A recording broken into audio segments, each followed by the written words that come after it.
Hello, and welcome to Sim Radio here on the Sisters in Music Network. It's Monday Music Madness, and you're tuned in to Mixing It with Nicki Kris. This is Nicki, and in case you don't know anything about me, I am a singer-songwriter from Raleigh, North Carolina. My show celebrates women in the music and entertainment industry, providing an avenue for them to showcase their talents. Our motto, Sisters in Music, together we are stronger.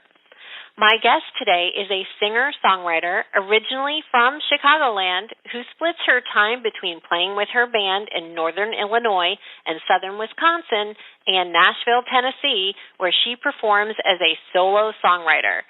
Nicknamed Hummingbird as a young child, she is certainly a testament to her growing reputation as a melody-driven songwriter.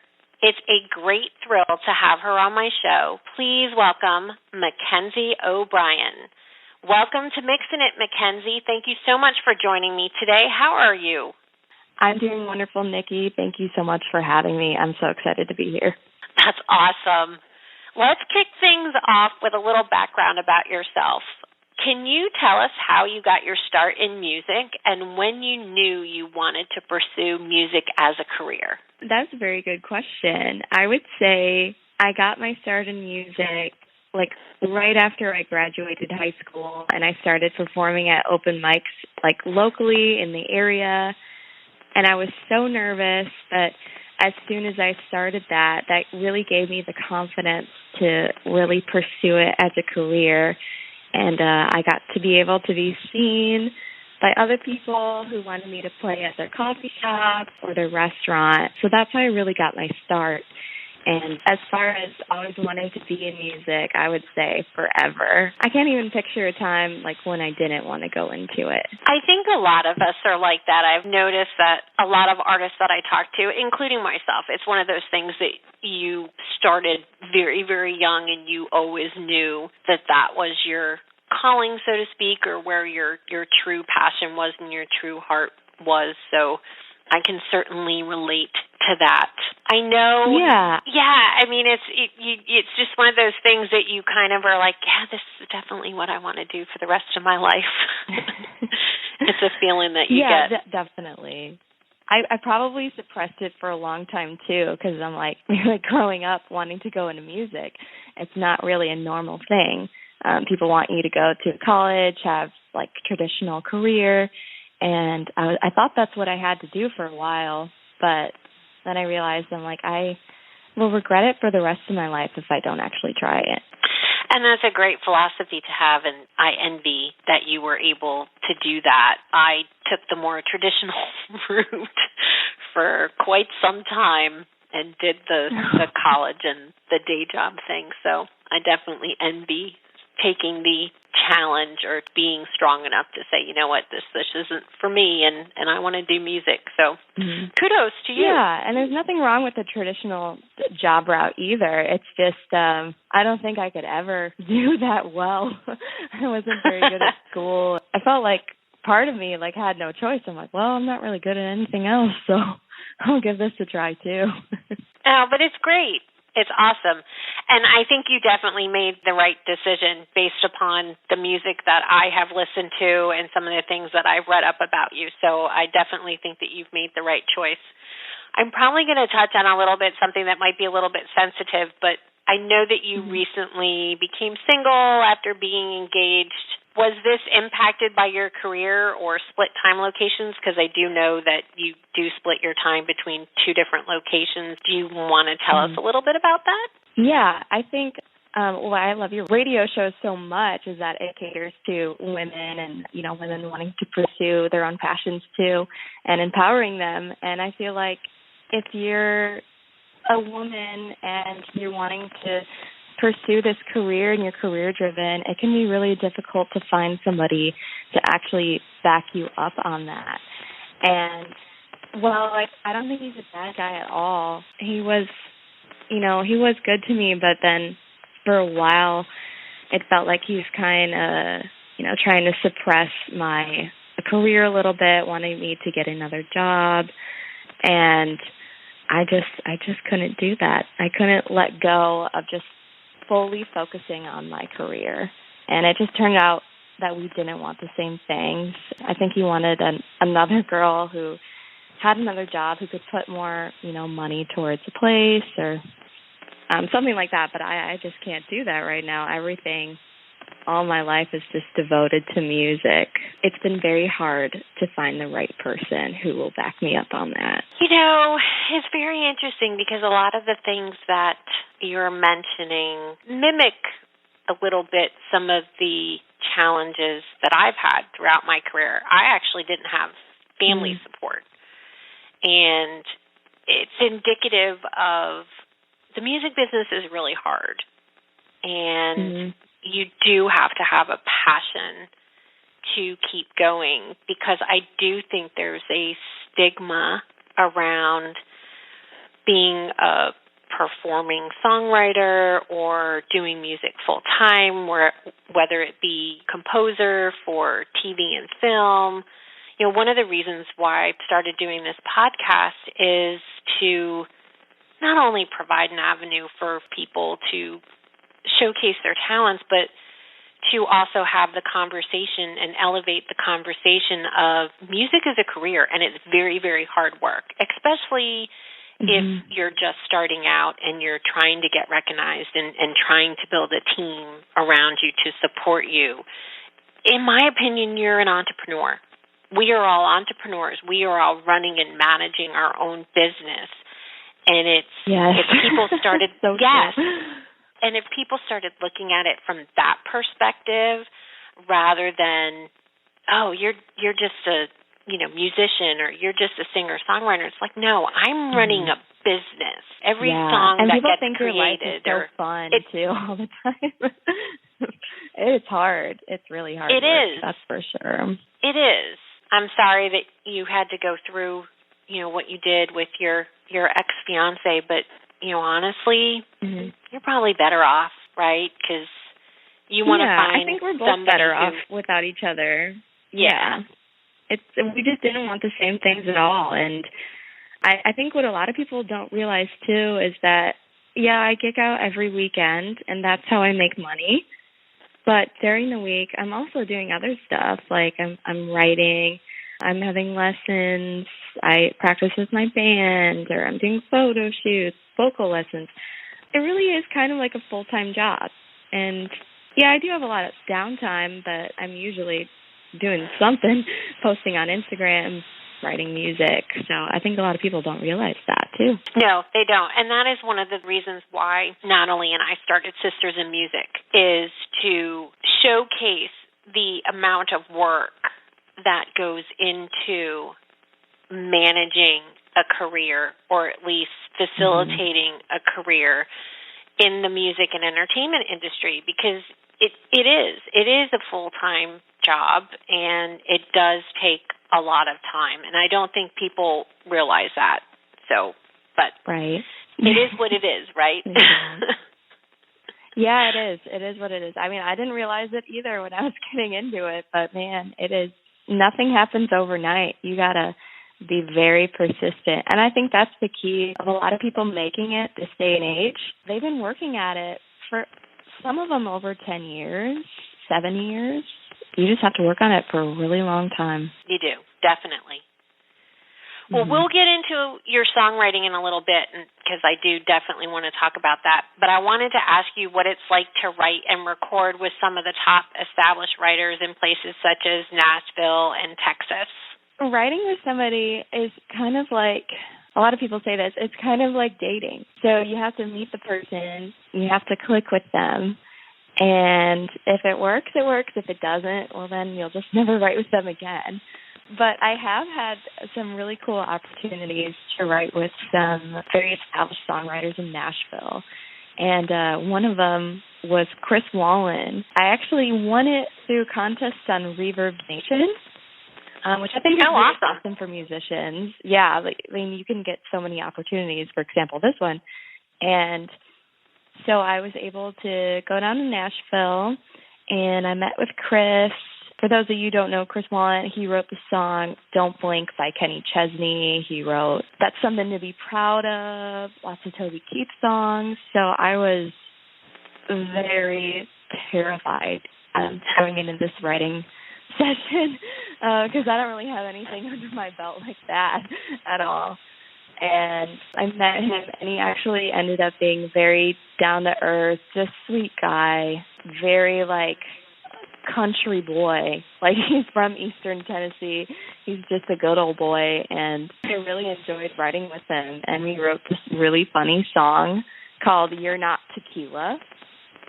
And he brought his sense of humor. Yeah, he brought his sense of humor into the write. After that, I was able to record with Eric Torres, who's done a lot of stuff for Jimmy Allen now. He's sort of breaking out into the producer world. So it was just a really cool opportunity for me, just being able to do that. It boosts my confidence too, because all the time, when I'm in Nashville and I'm listening to other people's songs or listening to their music, you always get into the comparison game, oh, well, I'm not good enough, and it could just be a tough road. So being able to win those contests and have those experiences have just been great for my confidence as a musician. That's fantastic. Yeah, I'm sure it could certainly be daunting to write with individuals who have perhaps, play songs with some more well-known artists or even won Grammy Awards or more types of prestigious awards with their songwriting. Definitely can understand that. Definitely from a songwriting perspective, because I know I'd probably be oh, wow, I'd probably be the same way you are. Be oh, yeah, okay, let's go. I was so nervous, yeah. I could definitely see that. So I certainly want to dig deeper, like I mentioned, into your songwriting, but I would like us to hop on a song in just a second. So I know that you have brought with you one of the new songs from your upcoming album that comes out in May. Can you tell us a little bit about the song called Envy? Yes, Envy's been one of my favorites, and I think a lot of fan favorites too over this past couple of months. So I wrote it in October with a really good friend of mine. Her name is Tammy Marler. I met her on Facebook. She messaged me and she was like, hey, we should write sometime. And I think we had a mutual friend in the music world. And so me and Tammy have developed this really good friendship. She's sort of like a second mom to me, too. I think she's exactly my mother's age. We have this really good music bond together. And she invited me to Texas. And she's like, come out to my ranch. And it was really cool. It was Eastern Texas. She had cows all around her house and different animals. This really cool ranch in Texas. We actually wrote a lot of songs that week. So we were chatting in her living room one night, and I was just talking to her about Instagram. And I was like, man, I hate going on Instagram because it's just so fake, and all you see are people posting them best selves, and you always just get envious of their lives or what they look like. And so she's like, Envy, that's a song. And then we just kind of wrote that idea down and woke up the next day, finished that song. I don't even know how we finished it. It just happened so fast. I'd say our inspiration behind the melody of it was definitely Elle King. And then we just wrote that song, and it happened to be one of our best songs. I'm cracking up that you mentioned Elle King because when I was listening to him, oh, she's got that little Elle King grit in her voice. Oh, that is actually very, very coincidental. Yes. I actually got a mix of a little bit of Leanne Rimes and Elle King was what I was kind of listening for. That's awesome. But yeah, we'll talk more about that in a couple of seconds. So we're going to put that on for everybody. Here is Envy by Mackenzie O'Brien, and this is off of her new album that's slated to be out in May.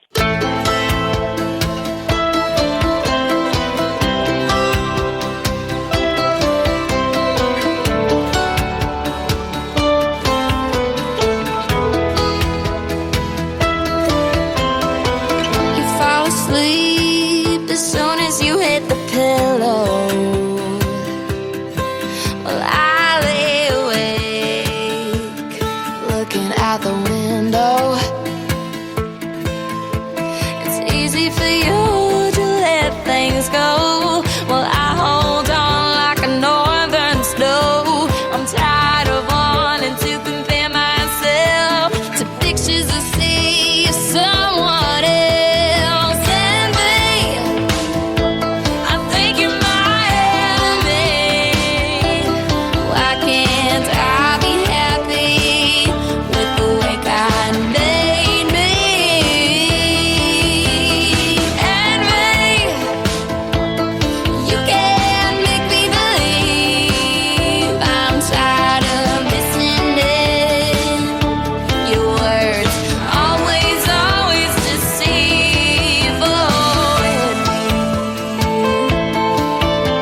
words come to you so naturally.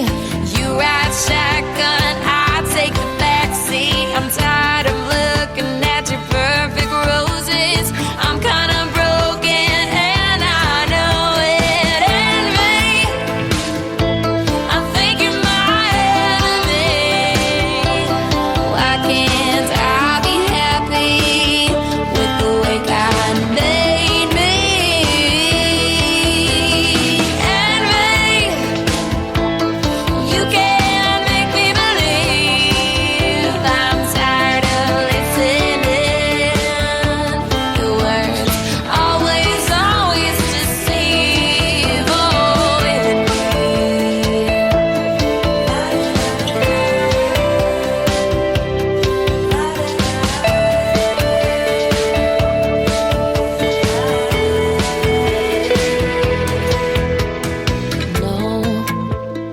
no, in me.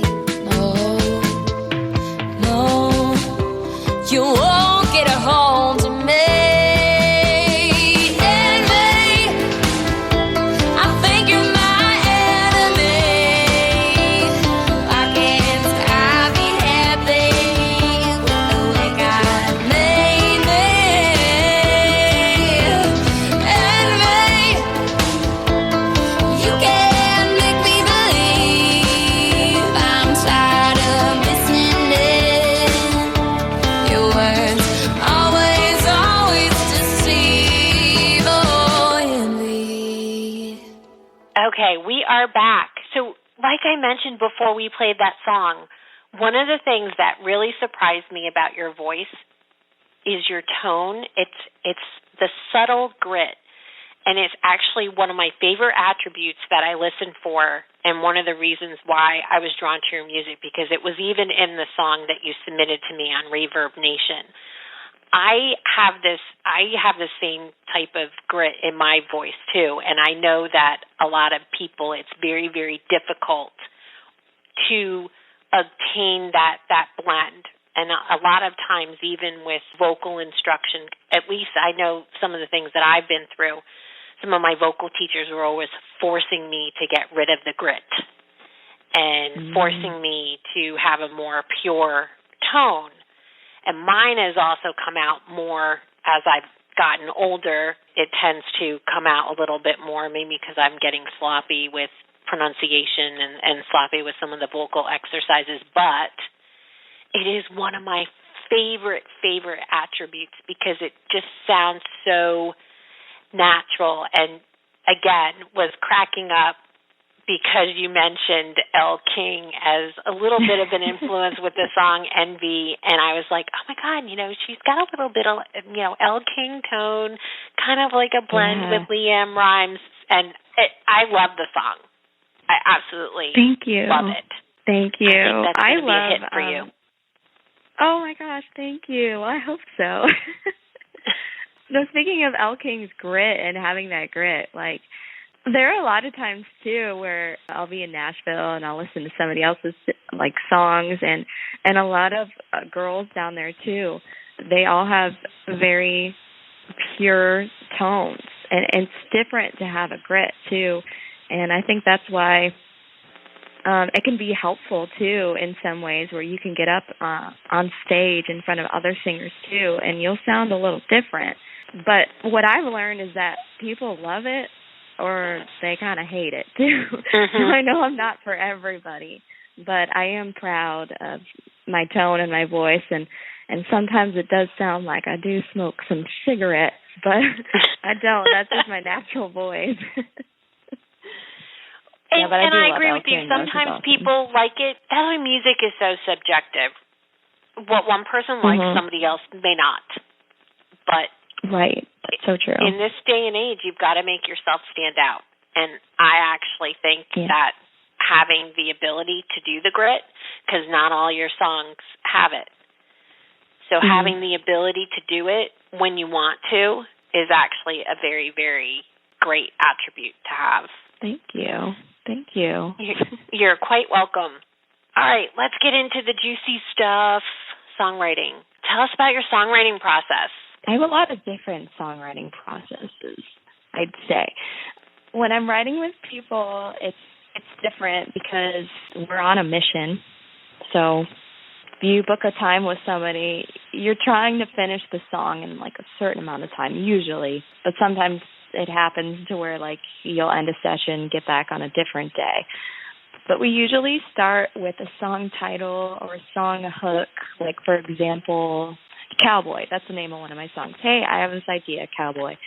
All right, what does that mean? How do we write a song about cowboy? Well, let's write it about falling in love with a cowboy in a bar. Or yeah, let's create a song out of that. We usually start like chronologically, like first verse, chorus, or if we're feeling the chorus, we'll start chorus first, and then usually melody comes second. That's different for when I write by myself. I usually have the melody first because I'm very much stronger as a melody writer, although I have been working hard, and I think my lyrics are getting a little bit better. But it's practice makes perfect. You have to keep writing songs to get better at it, and listening to other people's songs, too, for inspiration and stuff like that. Do you find sometimes that, especially writing with Nashville writers, that it's too cookie cutter? Yes. Yes. I have run into that, and I think you'll always run into that if you write with certain Nashville people. Nashville's very by the rule book. And they are very, now. they are very, I don't want to say strict, but I've found they're always trying to be in the pocket. Well, exactly. And I'm not dissing anybody. Everybody has their own methodology for writing, but I've actually found it very, very difficult, me personally, to write traditional, in the pocket, cookie cutter type of songs. I mean, I can do it, right? I mean, but I get bored very, very quickly, and I'd much rather write a song that's not cookie cutter and is different and doesn't follow what I would call the Nashville way, which is probably why I don't write with a lot of Nashville writers, just because I get bored because it's always the same methodology. It's very structured. It's very much hook focused, which is fine. It's completely fine, and I know that's what sells in Nashville and what those writers are very well known for. It's not something I don't think I could do on a day-to-day basis just because I would get bored. I don't know. It's just me.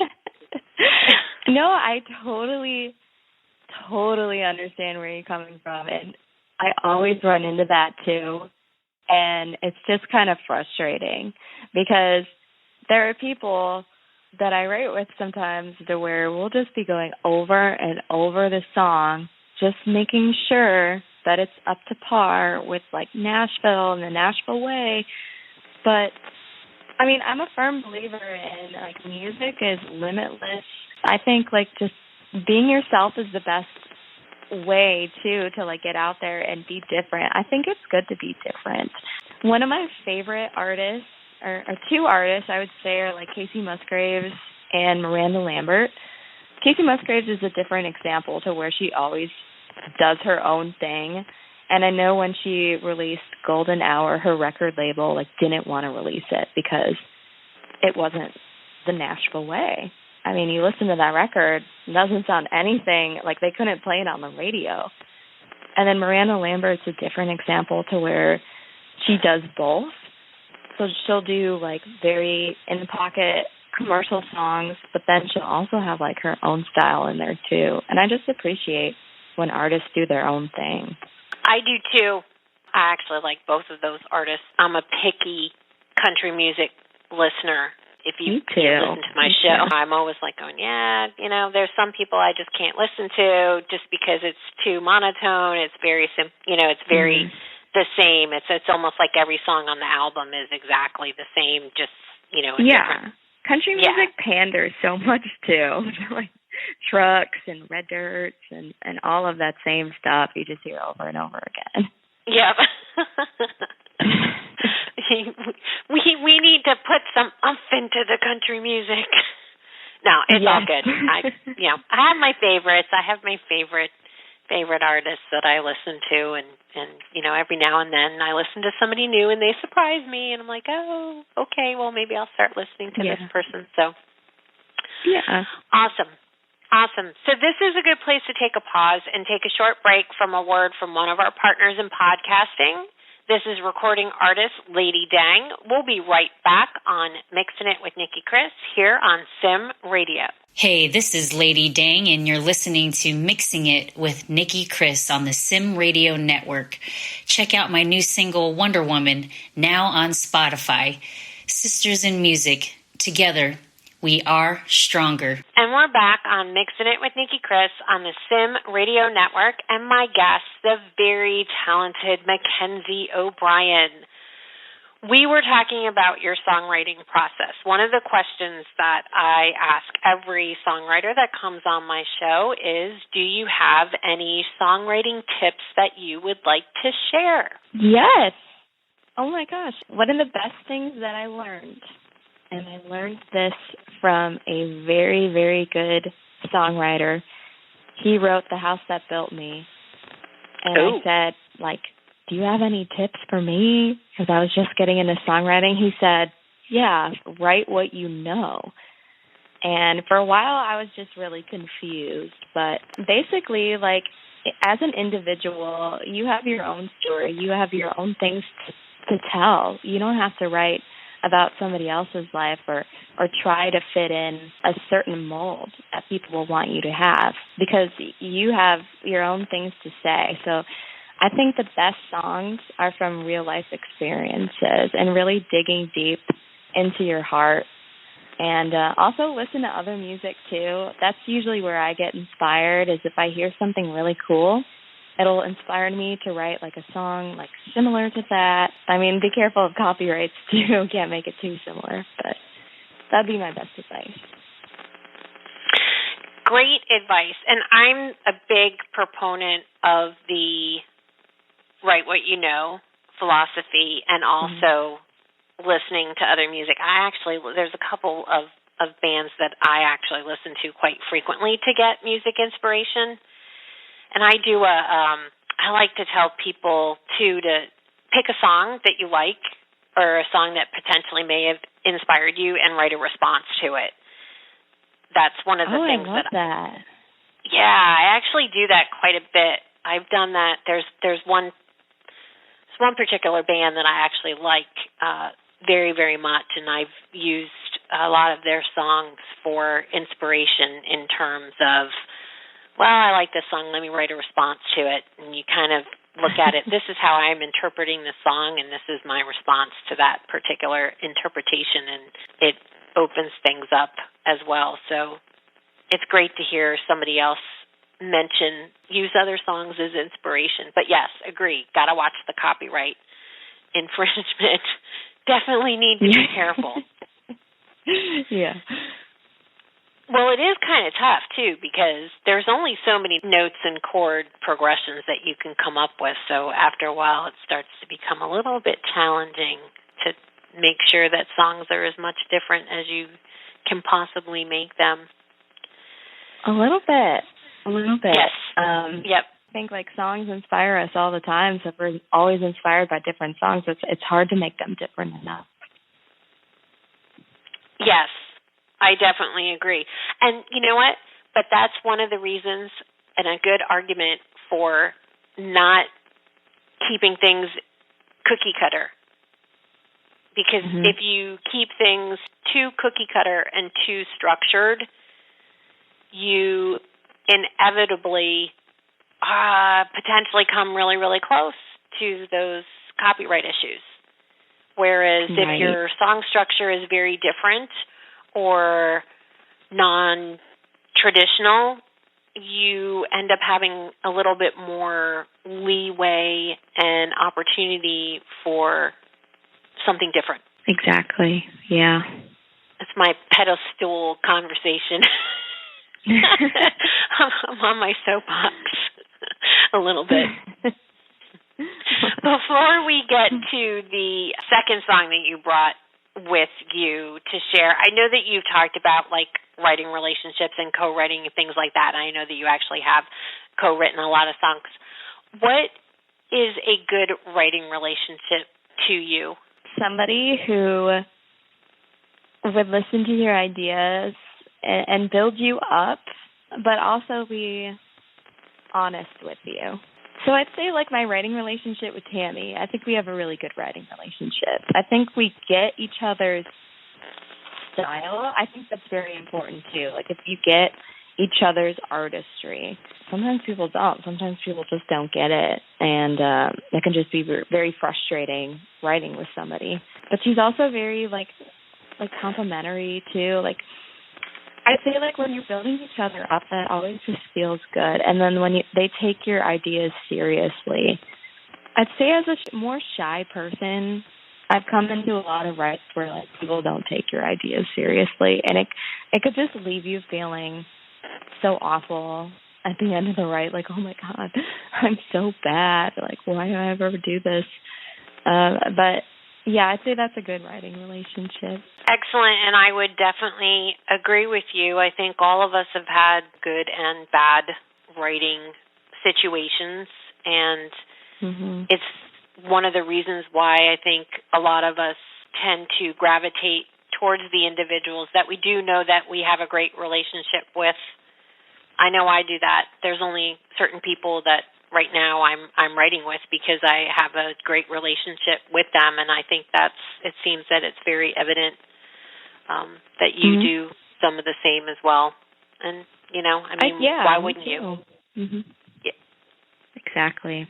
Excellent. So let's talk about one of the things that I noticed. I know that you did a lot of performances, or you do a lot of performances, especially before the pandemic, obviously, a lot of weekend gigging and things like that. Can you tell us about some of your favorite performances or venues? I recently got into contact with Ed Warm in Chicago, and I was so excited about that because he's a very good person to know in country music in the area. He's booked a lot of really famous artists. I think he has like the Windy City Smokeout. I don't know exactly what it's called, but like a big country fest in the city. And he has a few places, like country bars around Chicago, like Rosemont, that I've been able to play at. And I think those are definitely one of my favorites. They're just so much fun. Like Carol's Pub in Chicago. I know like Haley Witters was just there. I think Sunny Sweeney's going to be there. I was just listening to her music recently. So just being able to play at those places and having the fact that those other artists play there too, I think it's just really cool. It's just a cool opportunity. How about 2021 touring plans? Do you have any concerts in the works or anything going on this year as things start opening up? Yeah, so I think keeping pretty busy. I usually just book up as I go. But, yeah, I think my spring is starting to get busy. Hopefully the summer will be good. Summers are always the busiest time because lots of different shows, like outdoor shows and different fests and stuff. So I think, and hopefully I'll be very busy this year. I know last year I did have the opportunity to open for Chris Jansen and Jordan Davis at the Sears Center. It was a drive-in show, which was awesome. very, very cool. And I hope in the future I'll get to do more stuff like that, but who knows? I am like dying to do one of those drive-in theater shows.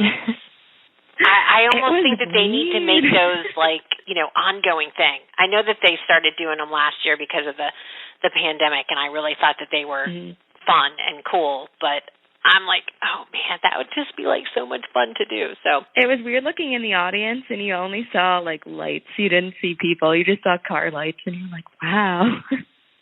Heard a lot of honking too. I guess that was their form of clapping or something. Oh my God, that's so awesome. That's so awesome. I know you mentioned it earlier. We're going to talk about Cowboy, so let's tee Cowboy up. What inspired this song? I would say what inspired it was Arizona. I know that sounds so weird, but I was planning on going to Arizona to visit my sister, and I've never been to Arizona before, but I was just thinking about it and like the Western imagery and just how I thought it would be like kind of like the Western movies and like romantic and stuff, and finding a cowboy, riding off with them in the sunset and wearing turquoise. So that's literally what inspired that song. And I wrote that one by myself too, and I always love when I can write something by myself and really enjoy it, because I am my worst critic. So yeah, that ended up being one of my favorite songs. It is a very lovable song. I actually like this one as well too, so we're going to put this on for our listeners. Here's Cowboy by Mackenzie O'Brien.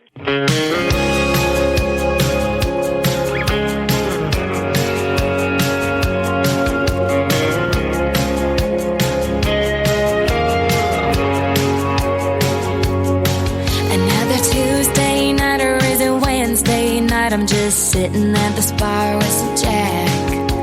I look to the right and I see you walking in with some tight leathers on and a Stetson hat. It's not common for a man like you to be here looking for a few. 'Cause I've been searching for a cowboy to ride off in the sunset of Arizona with a beer, happy in your joy. Your turquoise baby, damsel at your right hand. And I know that they're hard to find. Still time to get a cowboy.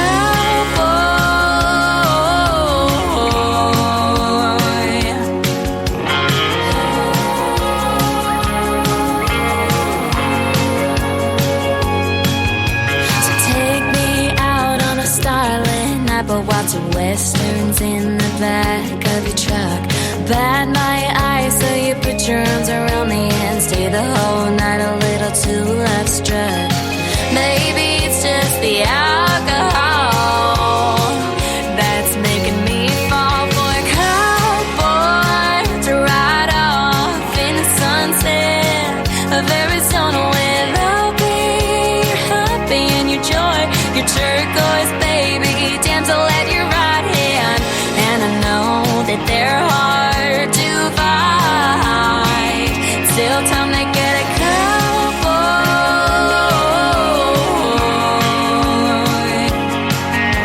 A cowboy.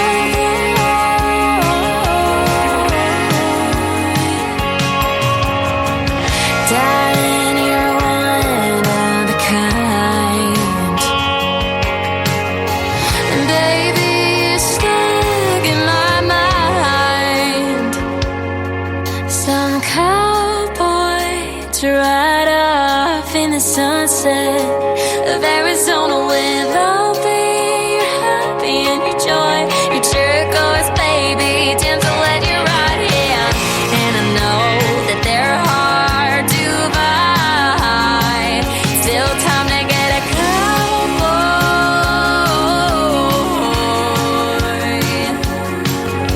A